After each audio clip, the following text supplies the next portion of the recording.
नमस्कार मित्रों, क्या भगवान के दर्शन भीड़ भरे किसी धार्मिक स्थान पर ही हो सकते हैं? क्या भगवान का आशीष पाने के लिए भक्तों को किसी तीर्थ स्थल पर जाना जरूरी है? इन मामलों पर अक्सर बहस होती रही है। इन सवालों के जवाब में कई किस्से और कहानियाँ भी हैं। तो आइए आज मैं आपको एक ऐसी ही कहानी सुनाती हूँ। भगवान शिव के भोलेपन की महिमा है। एक बार की बात है, महाशिवरात्रि का मौका था।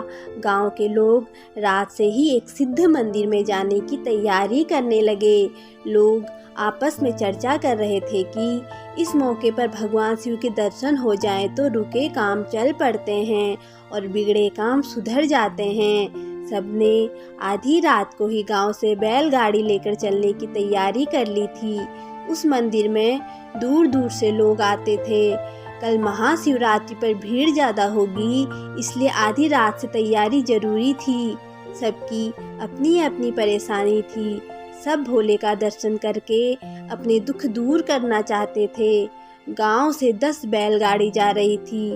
कालू लोहार भी जाना चाहता था, लेकिन किसी बैलगाड़ी पर उसे जगह नहीं मिली।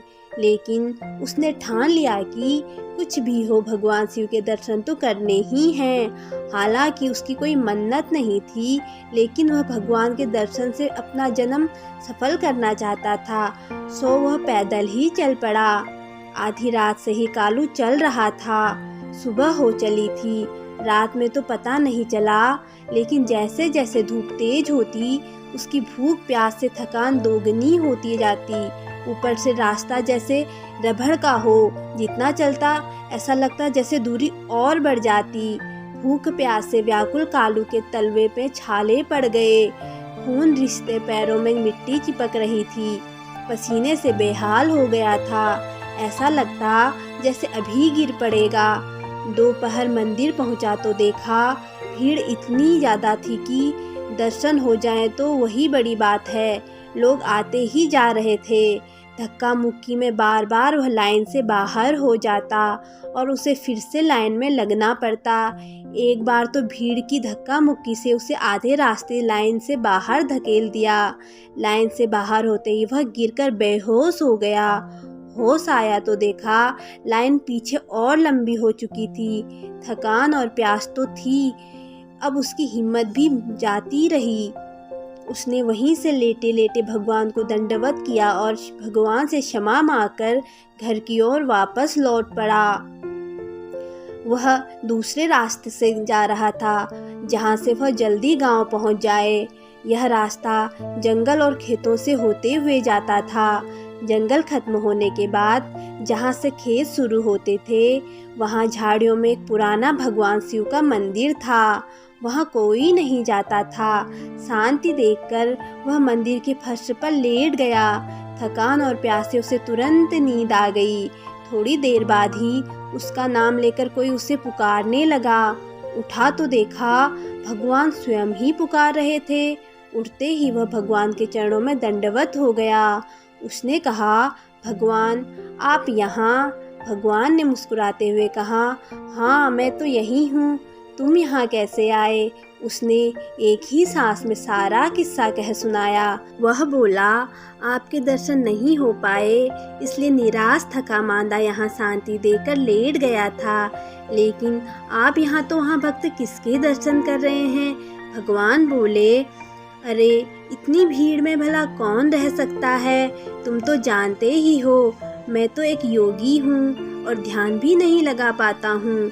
यहाँ बड़ी शांति है, इसलिए यहीं रहता हूँ। वहाँ लोग मेरी भक्ति नहीं, मुझसे सौदा करने आते हैं। कोई कहता है ये कर दो, कोई कहता है वो कर दो। अरे मैं कैसे कर दूँ? यदि सब मुझे ही करना होता तो तुम्हें कर्म करने का अधिकार क्यों देता? तुम कर्म करो, फल मैं दूंगा। लेकिन सब मुझसे ही कर्म करने को बोलते हैं। रही बात तुम्हें दर्शन देने की, तो तुम्हारे मन में कोई इच्छा नहीं थी, सिर्फ मेरा दर्शन करना चाहते थे, तो मैंने तुम्हें दर्शन दे दिया। अब जब तुम मुझसे मिल लिए हो, तो तुम्हें कुछ वरदान देना होगा। मांगो, क्या चाहते हो? कालू बोला, भगवान मुझे कुछ नहीं चाहिए, बस आपके दर्शन चाहिए थे। वह मिल गए और मेरा जीवन कृतार्थ हो गया। मुझे जो चाहिए था वह तो आपने बिना मांगे ही दे दिया। तभी अचानक उसकी नींद खुल गई। देखा तो मंदिर में कहीं कोई नहीं था, बस एक पुराना टूटा फूटा शिवलिंग था। लेकिन उसकी थकान दूर हो चुकी थी, उसके पैरों के घाव भर गए थे। वह अपने तन में एकदम ताजगी महसूस कर रहा था।